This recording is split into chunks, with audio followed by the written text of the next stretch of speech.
నమస్కారం, VR news కి స్వాగతం. ఓకేనా? అందరికీ నమస్కారం. మీ అందరికీ తెలుసు 27, 29 ఈ దాంట్లో మన కడప జిల్లాలో మహానాడు అత్యంత వైభవంగా జరిగింది. ఆ ప్రోగ్రాం కూడా విజయవంతమైంది. అందులో భాగంగా మేమేదో రాజశేఖర రెడ్డి గారి విగ్రహాలకు ఏదో కట్టామని రాద్ధాంతం చేసి కొందరు వైసీపీకి చెందిన దుండగులు మేము ప్రోగ్రాం అయిపోయిన తర్వాత తీసేస్తాము, రాజశేఖర రెడ్డి గారు అంటే మీకన్నా మాకే ఎక్కువ గౌరవము, మీరు ప్రతి సెంటర్లో కూడా ఎక్కడ స్పేసే ఇవ్వకుండా ప్రతి సెంటర్లో కూడా రాజశేఖర రెడ్డి గారి విగ్రహమే కట్టారు కాబట్టి మేము విధి లేని పరిస్థితుల్లో ఇక్కడ అనంతపూర్ జిల్లా నుంచి వచ్చే వాళ్ళకు భోజన కార్యక్రమాలు ఇవన్నీ ఏర్పాటు చేస్తున్నాం. వాళ్లకు పలానా చాట భోజనం ఉందని తెలిసే విధంగా ఒక 3-4 సెంటర్లలో మాత్రమే మేము కట్టాము. మీకు అంత మరీ నిజంగా అంత అభ్యంతరకరం అయితే మహానాడు అయిపోతానే మేమే స్వయంగా తీస్తామని కూడా చెప్పినా కూడా వినకుండా వాళ్ళు ఏదన్నా మీకు అభ్యంతరం అయితే మున్సిపాలిటీ వాళ్ళకి చెప్పాలా లేదా పోలీసు వాళ్ళకి చెప్పాలా, దౌర్జన్యంగా వాళ్ళే వచ్చి మా జెండాలు పీకి వాటిని కాళ్ళతో తొక్కి మహానాడు జరిగే సందర్భంలో ఈ రకంగా చేయడం అనేది తప్పకుండా ముమ్మాటికి కూడా ఇది చాలా ఖండించాల్సిన విషయం. ఎందుకంటే పులివెందులో ప్రశాంతంగా ఉంది. ఇలాంటి సంఘటనలు జరిగి ఇక్కడ శాంతి భద్రతలకు విఘాతం కలిగే విధంగా వాళ్ళు ప్రవర్తించడం దారుణం. కాబట్టి వాళ్ళ మీద తగిన కఠిన చర్యలు తీసుకోవాలని కూడా తర్వాత ఎస్పీకి పోలీస్ వారికి కూడా నిన్ననే విన్నవించడం జరిగింది. మేము నిజంగా పులివెందుల్లో రాజశేఖర రెడ్డి అభిమానులు కానీ రాజశేఖర రెడ్డి కుటుంబానికి చెందిన వాళ్లకు మేము ఒకటే విజ్ఞప్తి చేస్తూ ఉన్నాం. మేమేమి రాజశేఖర రెడ్డి గారి భార్య ఆయన సతీమైనటువంటి విజయలక్ష్మి అమ్మ మీద మేమేమి జగన్మోహన్ రెడ్డి లాగా మేము కేసులు పెట్టలేదు. మేమేమి రాజశేఖర రెడ్డి కూతురు అయినటువంటి షర్మిలమ్మ గారి మీద ఆమెకు రావాల్సిన న్యాయంగా రావాల్సినట్టు కూడా ఇవ్వకుండా ఆమెను ఇబ్బంది పెట్టింది లేదు. మేము రాజశేఖర రెడ్డి ఒక రాముడైతే వివేకానంద రెడ్డి ఒక లక్ష్మణుడిగా పనిచేసినారు. అలాంటి రాముని తమ్ముడు లక్ష్మణుడు అయినటువంటి ఆయన్ను మా పార్టీకి చెందిన వాళ్ళు కానీ మేమేమి ఆయనను చంపినారని అభియోగాలు మేము ఎదుర్కొనలేదు.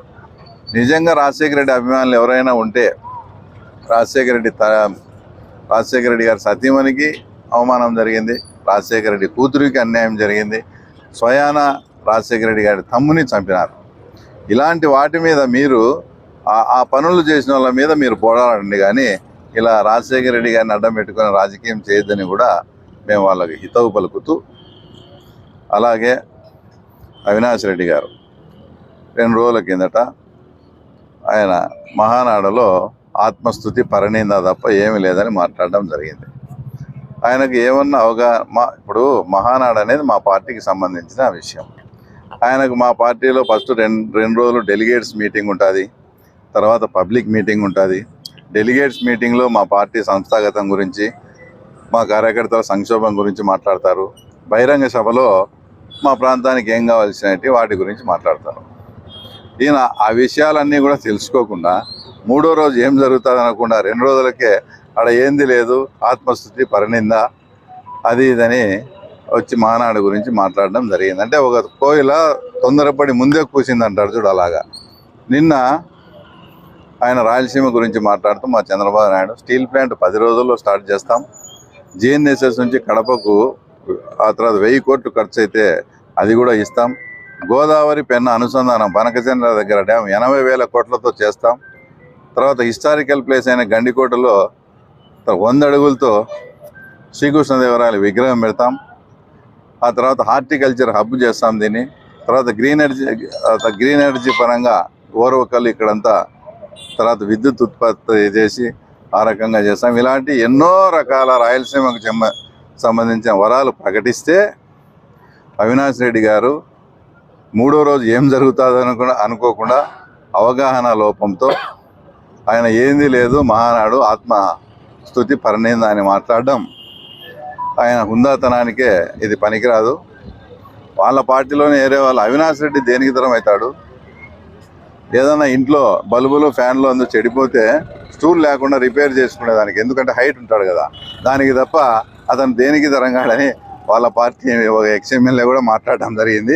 కాబట్టి ఇలాంటివి మాట్లాడేటప్పుడు వెనక ముందు ఆలోచించుకొని 3వ రోజు ఏం జరుగుతుంది, ఏం వరాలు ప్రకటిస్తాడని ఆ తర్వాత తెలుసుకొని ఈరోజు మన రాయలసీమకి ఇన్ని చేశామని చెప్పినాం.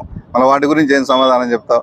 కాబట్టి ముందు ఒక ప్రోగ్రామ్ ఏదైనా జరిగేటప్పుడు ప్రోగ్రామ్ జరిగిన తర్వాత మాట్లాడడం మంచిది.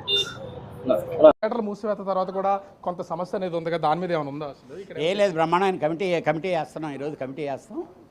Committee short out the every issues, no issue. అంటే ఇది రెగ్యులర్ గా జరిగే సమావేశమా లేకపోతే ఈ సినిమా హరిహర వీరమల్లు సినిమా తర్వాత జరుగుతున్నటువంటి వివాదమా? It is a regular EC meeting. మేము సంవత్సరానికి ఒకసారి వైజాగ్లో పెడతాం, తిరుపతి పెడతాం, అలా పెడతాం. కానీ ఇప్పుడు కొంత ఈ సినిమా వివాదం థియేటర్లో ఎక్కడెక్కడ తనిఖీలు ఇది కొంత ఇబ్బందిగా ఉన్నట్టు. స్ట్రైక్ లేదని చెప్పేసాం కదా, ఇంకేముంది? స్ట్రైక్ లేదు, chamber will take the decision. So ముందు అసలు ఈ లోపలికి వెళ్ళిన తర్వాత ఏ నిర్ణయాలు తీసుకునే అవకాశం ఉంది?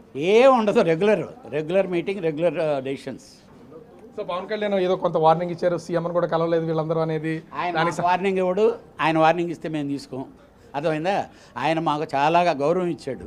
ఆర్గనైజేషన్స్ ఈజ్ ద సుపీరియర్ అని గౌరవం ఇచ్చాడు. మేము ఆయనకి థ్యాంక్స్ చెప్పబోతున్నాం. ఈ మీటింగ్లో చెప్పబోయేదే అది. ఆయన సినిమా రిలీజ్ టైంలో ఇట్లాంటి నిర్ణయం తీసుకోవడం ఏం లేదు. ఇట్ ఈజ్ రాంగ్ ఫీడింగ్ అయింది అంతే.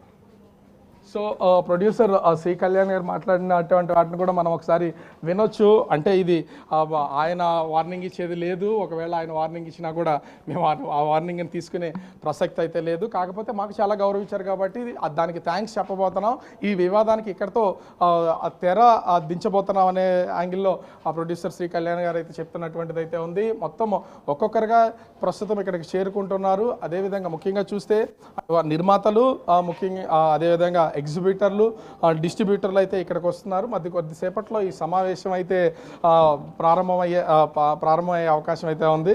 కీలకమైనటువంటి వాళ్ళు కూడా వచ్చినటువంటి నేపథ్యంలో ఇక్కడ ప్రస్తుతం మరి ఒక నిమిషంలో ఈ సమావేశం అయితే స్టార్ట్ చేయడానికి మొత్తం ప్రొడ్యూసర్లు, ఎగ్జిబిటర్లు, అదేవిధంగా డిస్ట్రిబ్యూటర్లు అయితే సంసిద్ధమైనటువంటి పరిస్థితి అయితే కనిపిస్తుంది. కాకపోతే ఇప్పుడు జరుగుతున్నటువంటి వివాదానికి సంబంధించి ఏమీ లేదు. ఇది ఎవ్రీ ఇయర్ జరిగే ఒక సమావేశం. ఈసారి వైజాగ్లో మేము అయితే నిర్వహిస్తున్నామని నిర్మాత సి కళ్యాణ్ చెప్తున్నా కూడా ప్రస్తుతం హరిహర వీరమల్లు సినిమా రిలీజు, అదేవిధంగా థియేటర్లకు సంబంధించినటువంటి అనుమతులు, ముఖ్యంగా చూస్తే అటు పవన్ కళ్యాణ్ చేసినటువంటి వ్యాఖ్యలు, దిల్ రాజు మాట్లాడినటువంటి మాటలు, రాజమండ్రిలో డిస్ట్రిబ్యూటర్ సత్యనారాయణ చేసినటువంటి వ్యాఖ్యలు, వీటన్నిటి మీద కూడా ఖచ్చితంగా చర్చ అయితే జరిగే అవకాశం అయితే ఉంది. ముఖ్యంగా టికెట్ ధరలు, హరిహర వీరమల్లుకి సంబంధించి ప్రొడ్యూసర్లు టికెట్ రేట్లను పెంచాలి అని చెప్పేసి అయితే డిమాండ్ చేస్తున్నటువంటి పరిస్థితి ఉంది. దాన్ని కోరే అవకాశం కూడా ఉంది. కానీ పవన్ కళ్యాణ్ నుంచి వస్తున్నటువంటి సూచన కూడా టికెట్ ధరలు అనే దాన్ని పెంచకుండా ఇది కేవలం ఇప్పుడు ఉన్నటువంటి థియేటర్లో ఏ ధరలు అయితే ఉన్నాయో వాటి ద్వారానే హరిహర వీరమల్లు సినిమాని రిలీజ్ చేయండి అనేది పవన్ కళ్యాణ్ వైపు నుంచి వస్తుంది. దాని ద్వారా అలా గనక రిలీజ్ చేస్తే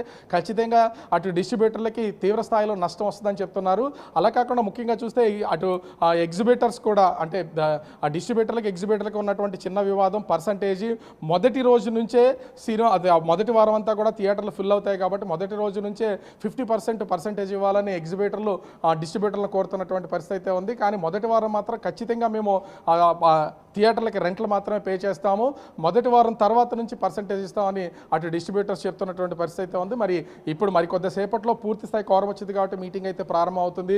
1:30 వరకు కూడా ఈ మీటింగ్ కొనసాగే అవకాశం అయితే ఉంది. 1:30 తర్వాత మీడియాతో మాట్లాడే అవకాశం ఉంది. అసలు ఈ సమావేశంలో ఏ విధమైన నిర్ణయాలు తీసుకున్నారు, పవన్ కళ్యాణ్ చేసిన వ్యాఖ్యల ప్రకారం అసలు సీఎంను కలవడానికి ప్రొడ్యూసర్స్ కొంతమంది వచ్చారు కాబట్టి వాళ్ళు ఏమైనా నిర్ణయం తీసుకుంటారా లేదా అనేది చూడాలి. ఇప్పటికే థియేటర్లో వరుసగా అధికారులు దాడులు చేస్తున్నటువంటి నేపథ్యంలో ఈ జరుగుతున్నటువంటి ఈ సమావేశానికి కూడా కొంత ప్రాధాన్యత సంతరించుకుంది. ఎగ్జిబిటర్స్, డిస్ట్రిబ్యూటర్స్ ఇద్దరు ఇక్కడే ఉన్నారు కాబట్టి థియేటర్లో టికెట్ల ధరల కంటే ఖచ్చితంగా వీళ్ళకి అక్కడ లోపల జరిగేటటువంటి అమ్మకాలు, స్నాక్స్ ఐటమ్స్ కానీ, కూల్ డ్రింక్స్ కానీ, ఐస్ క్రీమ్స్ కానీ వీటికి సంబంధించి ఎక్కువగా లాభాలు వచ్చే అవకాశం ఉంటుంది. దాని మీద ఇప్పుడు ధరలు తగ్గించాలనే అధికారులు చూస్తున్నటువంటి నేపథ్యంలో ఈ సమావేశంలో నిర్ణయం తీసుకున్నట్టు డిప్యూటీ సీఎంగా ఉన్నటువంటి సినీ నటుడు పవన్ కళ్యాణ్కి తెలియజేయడంతో పాటుగా ముఖ్యమంత్రి కూడా విన్నవించే అవకాశం అయితే ఉంది. మరి కొద్దిసేపట్లో అసలు లోపల ఏ విధమైనటువంటి నిర్ణయాలు తీసుకున్నారో తెలిసే అవకాశం అయితే కనిపిస్తుంది. రత్న. రైట్, థ్యాంక్ యూ రాజు.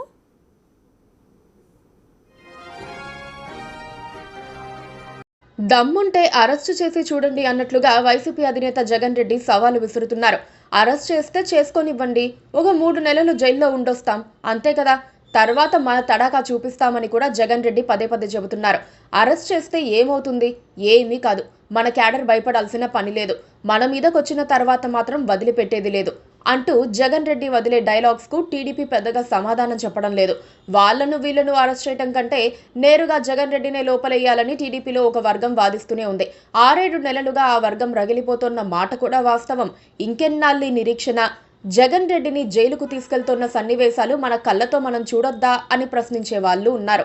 అయినా ఏదో తాట్సారం, ఏదో తెలియని అనుమానం టీడీపీ వారిని వెంటాడుతోంది. చంద్రబాబుకు ఆ మాత్రం ధైర్యం లేదు.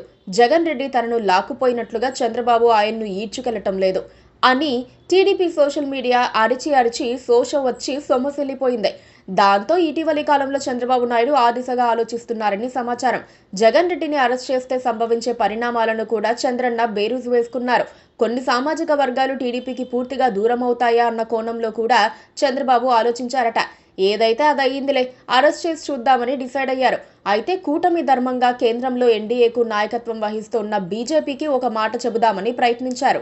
ఢిల్లీ బీజేపీ పెద్దలకు ఆయన ఒక సందేశం పంపారు. వారి నుంచి చాలా కాలం సమాధానం రాలేదు.